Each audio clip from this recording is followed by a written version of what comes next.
स्वागत है दोस्तों आपका मेरे चैनल द डार्क नाइट में। तो चलिए बढ़ते हैं आज की कहानी की ओर। अपने हाथों में ये सब लिखा हुआ देखने के बाद मुझे क्या करना चाहिए कुछ भी समझ में नहीं आ रहा था। मैं डर के मारे ड्राइवर के केबिन में गया, मगर ड्राइवर के केबिन में ना मुझे कंडक्टर मिला और ना ही ड्राइवर। मैं उस बस के दरवाजे के पास जाकर दरवाजे को खोलने की भरपूर कोशिश करने लगा, मगर वो दरवाज़ा खुलने का नाम नहीं ले रहा था। मैं वापस अपने सीट पर आकर बैठ गया। उस बस में मेरे अलावा और कोई नहीं था। सभी सीटें खाली थी और बस में एक अंधेरा छाया हुआ था। मेरा मोबाइल भी मेरा साथ छोड़ चुका था। उसमें ना तो सिग्नल आ रही थी और ना ही उसका कुछ इस्तेमाल किया जा सकता था। इतने में बस एक जगह रुकी। बस के रुकते ही बस का दरवाज़ा भी खुल गया। मैं ये देखकर तुरंत अपने सीट से बस के दरवाजे की ओर भागा। बस से बाहर आकर मैंने देखा कि बस एक अनजान जगह पर रुकी हुई है। आसपास सिवाय अंधेरे के कुछ नहीं दिख रहा था।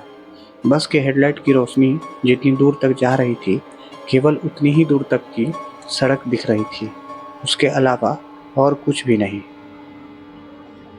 मुझे आसपास से कई लोगों के चीखने चिल्लाने की आवाज़ आ रही थी, मगर दिखाई कोई नहीं दे रहा था।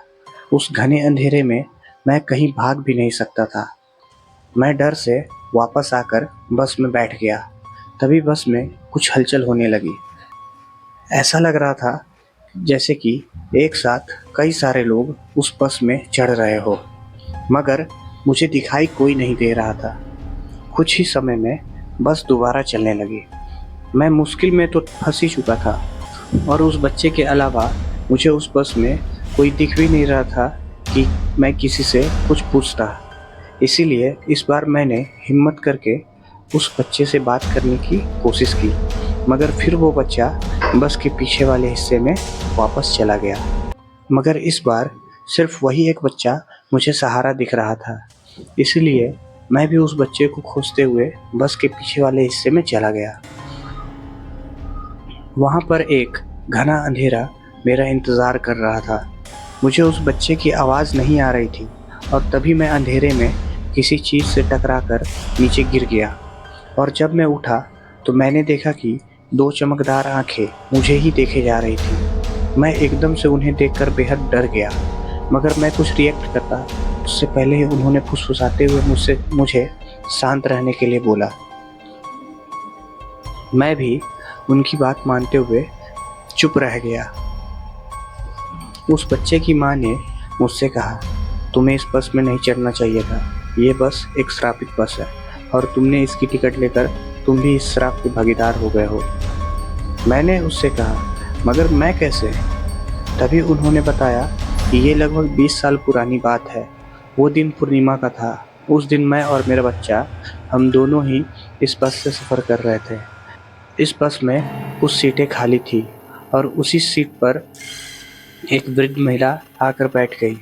और जब कंडक्टर उनके पास आकर उनसे टिकट मांगा, तब उन्होंने कंडक्टर से कहा कि उनके पास ना तो टिकट है और ना ही उतने पैसे। वो एक वृद्ध है और असहाय भी, इसीलिए उन्हें सफ़र करने दिया जाए। मगर कंडक्टर ने बड़ी बदतमीजी के साथ उन्हें कड़कती ठंड में बस से उतार दिया। मगर बस के अंदर सफ़र कर रहे किसी भी यात्री ने उनके प्रति कोई सहानुभूति नहीं दिखलाई।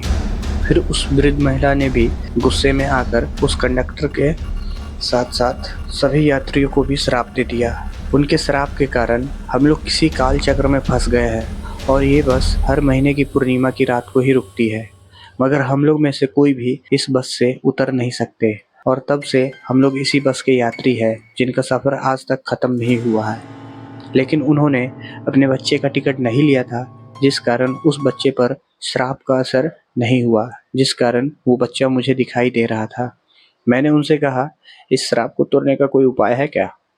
उन्होंने कहा, नहीं, मुझे इसकी कोई जानकारी नहीं है। उनकी इस बातों से निराशा के बादलों ने मेरे मन को घेर लिया था। मुझे अब कोई उम्मीद की किरण नहीं दिख रही थी खुद को बचाने के लिए। तभी उस महिला ने कहा, लेकिन एक रास्ता है जिससे तुम अपनी जान बचा सकते हो।